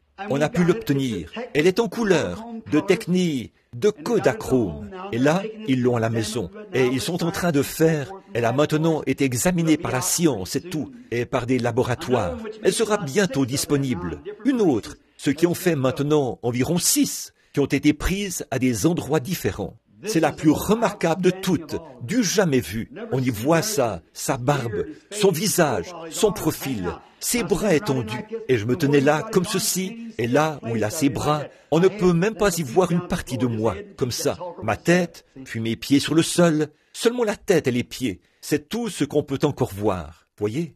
Et il se tient debout là, avec ses bras tendus comme ça. Et moi, j'ai les mains tendues comme ceci, alors que je prêche, en disant, si vous dites à cette montagne, et à peu près au même moment, quelque chose s'est passé. Et ils en ont pris la photo, comme ça. Et voilà, c'était là, derrière, tout en couleur. Et il y avait là un gros, comme Dieu arrange bien les choses, il y avait là tout près un gros panier de lys Kala. Il est le lys de la vallée. Et d'où vient l'opium? Il provient du lys. C'est exact. Quel est l'opium de Dieu? La paix. L'opium vous fait simplement oublier tous vos problèmes. Les fumeurs d'opium, c'est comme ça qu'ils se tuent avec cet opium. Dieu a un opium. Amen. Il soulage chaque douleur, guérit toute maladie, enlève tout souci. Tant que nous respirons de son opium, nous sommes en paix. Et le gros panier de lys se trouvait juste devant, là où je parlais sur l'estrade. Et j'ai prié pour les malades là-bas à Tulsa. Et je suis simplement descendu et je suis sorti. Et environ 10 minutes plus tard, je ne voudrais pas dire le nom de l'évangéliste, mais une femme qui souffrait d'arthrite de la colonne vertébrale, qui travaillait pour cet évangéliste. Elle était sténographe et elle devait taper comme ceci, parce que ses bras et ses épaules étaient bloqués. Elle tapait comme ça. Et ce grand et célèbre évangéliste là-bas à Tulsa l'avait embauché dans son équipe pour lui donner du travail. Et elle s'est mise à marcher dans le couloir. Et tout à coup, ses bras se sont débloqués. Et elle a commencé à sauter et à crier, au point d'attirer l'attention de tout le monde là-haut. Et cette chère femme est tombée sur ses genoux, a levé les mains et tapé des mains comme ça. La gloire de Dieu, parce que Dieu l'avait libérée quelques instants seulement après la prière. Et je me suis glissé à l'intérieur pour écouter et voir ce qu'elle allait dire. Elle a dit, je marchais tout simplement dans le couloir. Et j'ai dit, eh bien, grâce soit rendue à Dieu. Et je me suis retourné, je me suis mis à marcher dans l'autre direction. J'ai écouté et, venant du fond là-bas, j'ai vu tous les pécheurs à courir ensemble pour voir ce qui se passait. Et voici un homme a pris la parole, frère Gardner, l'homme même qui m'a donné ce costume. Beaucoup d'entre vous connaissent frère Gardner. Frère Gardner de Binghamton, New York, le concessionnaire exceptionnel d'Oldsmobile des 3 dernières années, qui a vendu plus de voitures Oldsmobile que tout autre homme aux États-Unis.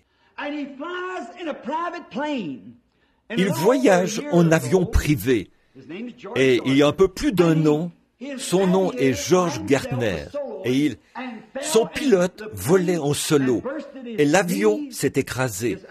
Et il était blessé aux genoux et aux chevilles. Ses jambes et ses pieds étaient tout raides. Et il marchait comme ça, le pilote. Et il était présent quand la prière a été faite. Et il s'était déplacé hors de la salle où avait eu lieu le banquet. Également, on lui avait trouvé une chambre à proximité pour qu'il n'ait pas de difficulté à aller et venir. Et voici son témoignage. Il était allé dans sa chambre et il s'était assis. Il n'était même pas chrétien.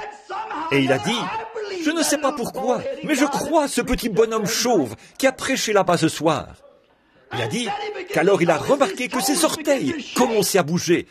Il s'est levé d'un bond, complètement guéri. Il se tenait là-bas, en train de glorifier Dieu. Il était debout, et levait les jambes l'une après l'autre comme ça, et se mettait sur le côté des pieds et tout, rendant témoignage pour la gloire de Dieu. Encore une autre fois, avant que nous prions pour les malades, je logeais chez frère Argenbright, et mes bons amis, Léo et Jean, savent ce qu'il en est des appels téléphoniques. Quand le téléphone sonnait, c'est frère Argenbright qui répondait. Et vous savez, vous ne pouvez pas être partout. Mais cette fois-là, c'est moi qui ai décroché le téléphone. Je crois que tout se déroule selon la manière providentielle de Dieu. Ne le croyez-vous pas ? Je crois que c'est pour ça que la jeune femme est ici. Je crois que c'est pour ça que vous êtes tous ici. Je crois que c'est pour ça que je suis ici, qu'on s'est rencontrés pour la gloire de Dieu. C'est pour une raison. Pourquoi sommes-nous venus sur des routes verglacées pour être ici ce matin ? J'ai donc décroché le téléphone parce que frère Argenbright n'était pas dans la pièce. La personne a dit, « J'aimerais parler à frère Branham. » J'ai dit, « Je suis frère Branham. » Il était de langue espagnole. Il a dit, « Monsieur, je sais qu'il est presque déraisonnable de ma part de poser la question que je vais vous poser. » Il a dit, « Je puis imaginer combien de gens vous sollicitent et tout. » Mais il a dit, « Je suis missionnaire au Mexique. » Et il a dit, « Depuis que je suis de retour, je vis ici, à la Crescenta. Et je viens d'apprendre, il y a quelques heures, que vous étiez en ville. » Il a dit, « J'ai pris mon bébé pour essayer de l'amener vers vous, ou frère Roberts, ou vers certains des frères qui prient pour les malades. » Et il a dit, « Vu que c'est mon bébé, je suppose que ma foi est un peu faible. » Il a dit, « Mon bébé n'a pas encore 4 mois, et il se meurt du cancer. » Alors quelque chose m'a dit, « Va vers ce bébé. » Eh bien, j'ai dit, « Monsieur, je vais chercher frère Argenbright, et dites-lui où se trouve le bébé. Je vous rejoindrai. » Alors il va. Je suis allé chercher frère Argenbright, et il lui a dit. Donc, nous sommes montés dans la voiture, et nous y sommes allés. Et j'ai rencontré sa petite épouse. Lui était mexicain, même s'il n'en avait pas l'air. Il était blond de peau, le teint clair. Pourtant, il était mexicain. En effet, les Mexicains sont souvent blonds, car ils se situent entre les Espagnols et les Indiens. Et certains de ces Indiens sont totalement blonds, blonds comme neige. Et sa femme était finlandaise, parfaitement blonde, une petite femme très gentille. Et je suis allé à l'hôpital avec lui pour voir son bébé. Quand je suis entré dans la chambre, il l'avait placé juste à côté du bureau principal des infirmières. En effet, le petit bébé, âgé d'à peine 4 mois, était né avec des tumeurs malignes dans les mâchoires, qui, en enflant, dépassaient à peu près comme ça de son visage, comme ça, qui dépassaient comme ça. Les médecins avaient essayé d'opérer. Il avait d'énormes cicatrices profondes, tout autour de sa petite gorge, tout autour. Cela n'a pas arrêté le cancer, ça n'a fait que le faire remonter dans sa langue. Et ses petites mâchoires pondaient comme ça, et de grandes cicatrices profondes. Et sa petite langue, sa petite bouche n'était pas plus grosse que ça. Et sa langue, tout enflée, probablement grosse comme ça, sortait à peu près de ça et était devenue noire. Et lorsque l'enflure atteint son palais, cela a bloqué la respiration en provenance de ses narines. Évidemment, la respiration qui passait par ici a aussi été bloquée. Ils ont dû lui faire un trou dans la gorge. Il avait comme un petit sifflet, comme un petit tube métallique dans la gorge. Ses petits bras étaient maintenus dans des attelles comme ceci, pour l'empêcher d'arracher ce sifflet avec la main, sinon il s'étoufferait. Du liquide du cancer s'écoulait, et l'infirmière devait se tenir là, avec quelque chose pour aspirer les écoulements provenant du cancer, qui sortaient du sifflet, sinon il s'étoufferait et on mourrait.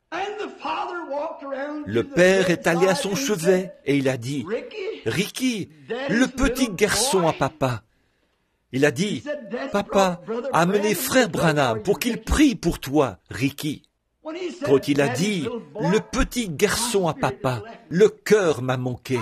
Je ne pouvais plus supporter ça. J'ai dû me tenir au bord du lit. Le petit garçon à papa. Et le petit enfant, même s'il était encore très jeune, savait que c'était son père. Sa respiration est devenue sifflante comme ça, et ses petits bras étaient comme ça, et lui qui essayait de caresser le petit enfant sur la tête. Un pauvre petit bébé né dans cet état. Je n'arrivais plus du tout à parler. Vous savez, vous devenez tellement ému que vous ne pouvez rien dire. J'ai baissé les yeux et j'ai vu ces toutes petites mains qui sortaient de dessous ces grosses attelles. Ça faisait comme le bruit d'un sifflement. J'ai pensé, comme ça fait pitié. Et quand j'ai pu finalement reprendre mes sens, en quelque sorte, suffisamment pour pouvoir réfléchir, j'ai pensé, Jésus, veux-tu dire que tu prends plaisir à voir cela? Je ne peux pas le croire. Je ne peux tout simplement pas croire que tu puisses recevoir de la gloire du fait que ce petit bébé souffre comme ça. Ça ne se peut pas. Si cela fait que moi, un pécheur, je me sente comme ça envers ce bébé, qu'est-ce que cela te fera, à toi, la source de toute miséricorde? Qu'est-ce que cela doit te faire? Je n'avais encore rien dit. Il essayait de jouer avec lui pour le calmer. Une petite couche recouvrait son petit corps.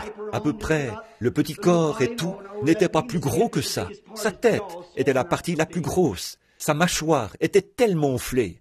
Ils avaient mis quelque chose autour de la tête pour empêcher sa petite tête d'éclater. Vous savez, un chiffon pour l'empêcher d'éclater. Ses mâchoires étaient tellement enflées. Elles ressortaient comme ça. Et l'infirmière se tenait là. Et j'ai baissé les yeux vers le petit enfant. Et je me suis dit, Seigneur, que ferais-tu si tu te tenais ici? Maintenant, je suis conscient que je suis à la chair, et je suis conscient que Dieu est présent. Mais il m'a semblé que quelque chose a parlé au fond de mon âme et a dit, j'attends de voir ce que toi, tu vas faire à ce sujet. J'ai donné mon autorité à l'Église. Là, vous revenez encore à « dites à cette montagne ». J'ai donné mon autorité à l'Église et j'attends de voir ce que toi, tu vas faire. Je me demande si ça, ce n'est pas son attitude envers nous tout le temps, qu'il attend de voir ce que nous allons faire. Qu'en est-il des signes du temps au sujet desquels nous venons de prêcher? Qu'est-ce qu'il ferait?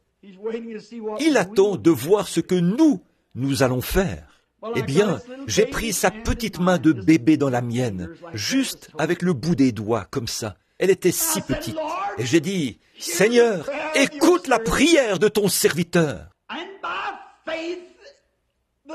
Par la foi, alors que je crois que tu existes, je place entre ce démon du cancer et la vie du bébé, le sang de Jésus-Christ. Entre le tueur et le bébé, le sang, je le place par la foi. Et je ne pouvais rien dire d'autre. Je me suis tout simplement retourné et je suis sorti. Le Père m'a suivi. Il a dit, « Frère Branham, le Seigneur m'a mis à cœur de vous donner quelques dîmes. » Oh, j'ai dit, frère, ne pensez pas à ça. Non, j'ai dit, je n'ai pas besoin d'argent, frère. Il a dit, mais j'ai mis mes dîmes de côté. Oh, c'était peu d'argent. Là, j'ai oublié combien exactement. Je crois environ $50. Il a dit, le Seigneur m'a mis à cœur de vous les donner. J'ai dit, je vais vous dire ce que nous allons faire. Je vais les accepter. Puis, vous les retournez. Et vous, donnez-les au petit Ricky qui est là pour aider à payer sa facture d'hôpital. En effet, vous êtes prédicateur. Je sais ce que c'est, ce que l'argent veut dire. Et vous êtes missionnaire. Et je sais qu'il faut de l'argent. Et vous avez une famille. Et toutes ces factures de médecins. Reversez-les directement pour aider à payer la facture du petit Ricky. Il a dit, je ne veux pas faire ça, frère Branham. La dîme ne sert pas à payer les médecins. Elle sert à payer les ministres. J'ai dit, oui, mais je vous les redonne. Et j'ai refusé. Je suis retourné à la maison. Et en l'espace de quelques heures, les mâchoires ont désenflé et sa langue est retournée dans la position normale. Dieu a guéri le petit bébé. Le matin de mon départ, ils enlevaient le sifflet de sa gorge. Cela a bouleversé toute la côte ouest. Un médecin bien connu a envoyé son fils avec son petit-fils. Et ils ont barré la route bien au-delà, 65 ou 80 kilomètres plus loin, à Pasadena. Ils ont barré la route où je devais passer, afin que je prie pour ce bébé-là qui avait des spasmes cérébraux. Ils lui avaient fait une piqûre de pénicilline, et cela avait provoqué un cancer dû aux effets de la piqûre de pénicilline dans sa hanche. Et je suis sûr que le Seigneur l'a guéri. Juste avant de quitter la maison, le téléphone a sonné. Il sonnait sans arrêt. J'ai entendu frère Argenbright argumenter avec quelqu'un. Il a dit « Non, je ne ferai pas ça ». Comme je montais dans la voiture, une petite voiture break est arrivée. Qui était-ce si ce n'est mon petit frère mexicain et sa femme? Tous les deux étaient en larmes et louaient Dieu. Il a dit, « Frère Branham, je vous ai apporté ces dîmes. » Oh, j'ai dit, « Frère, je ne peux pas accepter ça. » J'ai dit, « Je ne pourrais vraiment pas faire ça. » Il a dit, « Mais je vous les ai apportés. » Il a dit, j'ai dit, « Je vous avais dit de les utiliser pour payer la facture de Ricky. » Il a dit, « Ce matin, quand je suis allé donner ces dîmes au médecin pour payer la facture de Ricky, le médecin a dit, « Vous ne me devez rien. » Il a dit, « Je n'ai rien eu à voir avec ça. » Il a dit, « C'est un phénomène remarquable. » Il a dit, « Vous ne me devez pas un sou. » Alors il a dit, « Prenez-les, frère Branham. Le Seigneur m'a dit que vous deviez les prendre. » J'ai pensé, « Oh, je ne peux pas. » J'ai dit, « Seigneur, je n'ai pas envie de le faire. » Alors quelque chose m'est venu à l'esprit. Un jour, Jésus se tenait là. Il observait les hommes riches déposer de grosses sommes d'argent qu'ils avaient en abondance. Oh, comme ils en avaient beaucoup, ils pouvaient en donner beaucoup. Et une petite veuve est venue déposer 3 sous. C'était tout ce qu'elle avait. C'est tout ce qu'elle avait pour vivre. Et elle les a déposés là-dedans. Maintenant, nous, qu'aurions-nous fait? Oh, sœur, ne faites pas ça. Non, non, vous savez, nous n'en avons pas besoin. Ne jetez pas ça là-dedans. C'est tout ce que vous avez pour vivre.